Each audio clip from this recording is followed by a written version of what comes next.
Hey, what's up, everyone? You're here with Gordon and Kirk from PickDawgz. Thank you for joining us. We are here to talk about the Thursday games at the Club World Cup. We have four games on the schedule, and you are getting free picks for all of those games, including Jack's free picks. Even though he's not here, he was unable to join us for this set of videos. He will be back soon, and pretty much for the next couple of days, it will be all three of us back together once again. We do have more free picks up on the PickDawgz YouTube channel, so check it out. We are getting very close to that 250,000 subscribers. So we appreciate you doing that as well. And of course, we have premium picks. The new PickDawgz website is still taking care of some technical difficulties and stuff like that, but we are slowly heating up and getting that sorted, and it's actually looking very nice. There have been some changes to the old design and whatnot, so check it out, guys, if you haven't already. And of course, join our Discord server, which is actually quite fun, and a lot of people posting a lot of great picks, tickets, and whatnot. So there's a link in the description for that as well. Now, Kirk, let's get the show on the road. The first game is between Palmeiras and Al-Ahly. Palmeiras and pretty much all the other teams from Brazil have been doing a very good job. Palmeiras 0-0 against Porto in the first game. Al-Ahly 0-0 against Inter Miami also in the first game. Who do you have here? Um, Palmeiras, simple. Al-Ahly, and they're not bad, but this Palmeiras team basically knows how to get it done. I don't really have too much insight on this game because it's more of a gut play. The line kind of tells you where you need to be at as well. I have them at minus 190, and I don't mind it at minus 190. Minus 190, minus 167 isn't that big of a difference, depending on your units. If you're betting 197 grand versus 160 grand like me, that's 37K. But for the average better, it's not that big of a difference. So Palmeiras for me. Yeah, definitely. I knew that all these Brazilian teams are solid and definitely can play football, and they have been showing that in this competition. I mean, Al Ahly has the best Egyptian team, I want to say. I mean, a solid team, not too great, not too bad either. But in this one, I also have Palmeiras. I'll just push it to over 1.5 goals as well at plus 101. I think it should be at least a 2-0 game for Palmeiras. Jack is taking both teams to score in this one at even money. He's counting on Al Ali to get at least one goal in this one. I don't know. It's gonna be close, so we'll see how this one's gonna go, Kirk.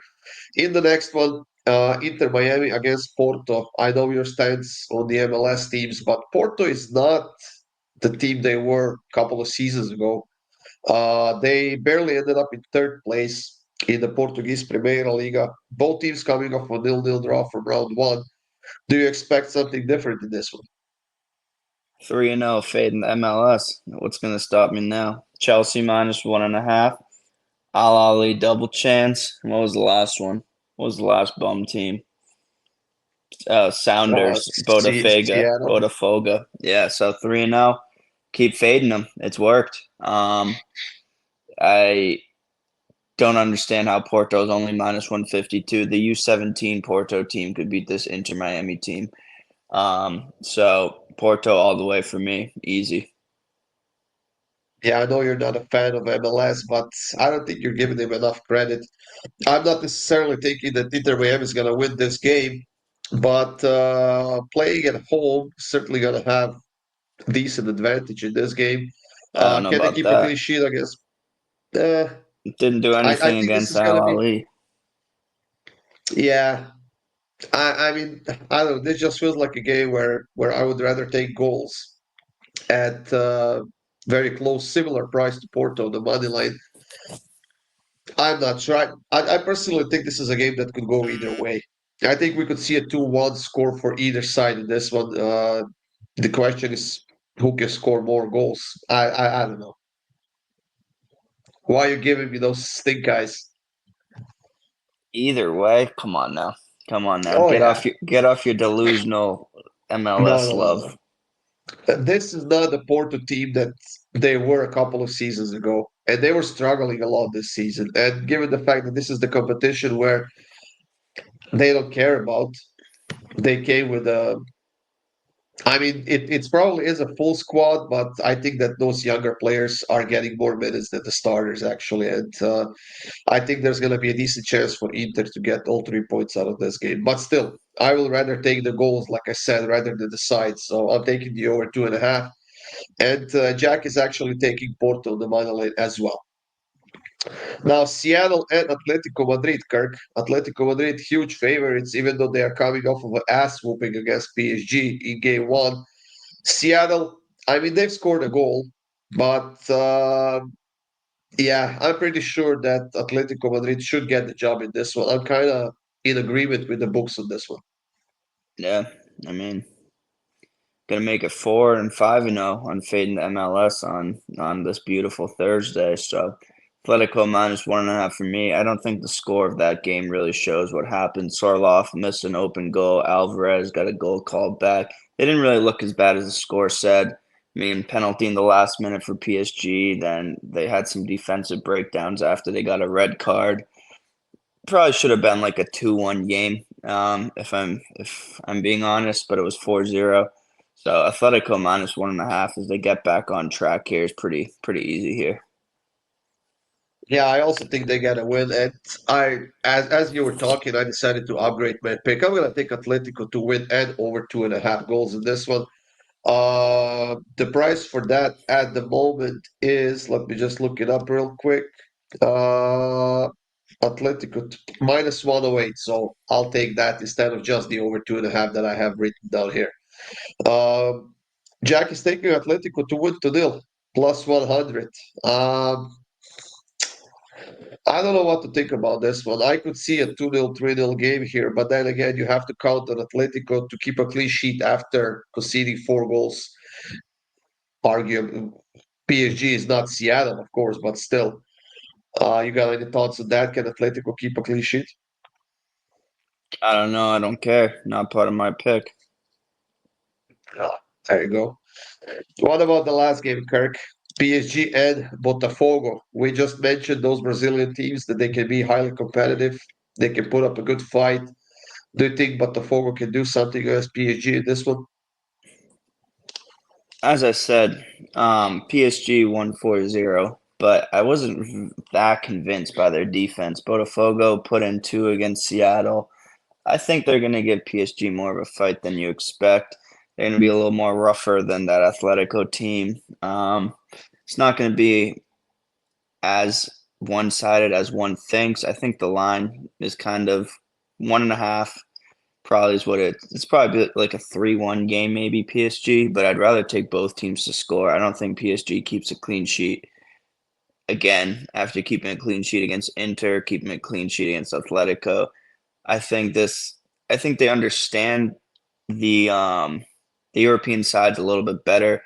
And always when you come into a tournament like this, you haven't played a Brazilian team if you're PSG in a long time. They play a little bit different tactics.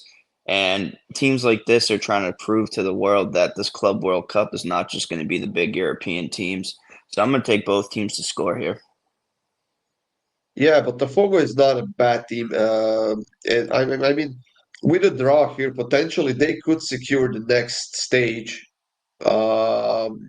and then maybe go into that game against Atletico Madrid without any pressure of needing a win, depending on the result of Atletico Madrid and Seattle, of course. But I I could see a competitive game here from Botafogo as well.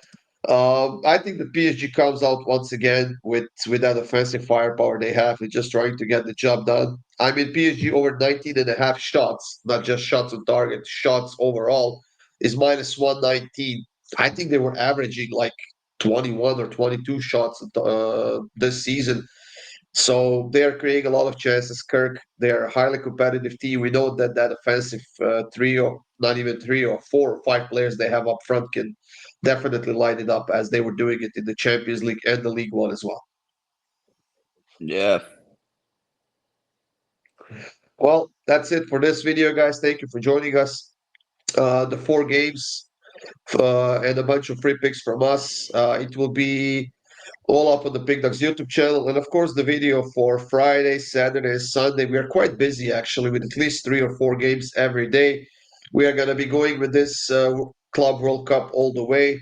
I think it ends sometime in July, mid-July or something like that. So stay tuned, guys. Premier League Subscribe, hit schedule that. just got announced today. Oh, did it? When does it Yeah, start? August 15th, Liverpool hosting Bournemouth, and then first big game is Arsenal travels to Man U week 1. Oh, that's gonna be a nice one. So August 15 already. If I'm not mistaken, that usually starts a little bit later in August, though, almost September, Yeah, not the Prem. The usually. Prem's mid-August now. It's crazy. Yeah, these guys are starting early, playing through Christmas, playing through the New Year's. They don't have a winter break, basically non-existent. And then you have to ask yourself, they have what, 2 teams in this Club World Cup? When are they gonna get a break? If City No, goes all the way, if Chelsea goes all the way, they will get what, maybe a week, 2 weeks, if if that. lucky.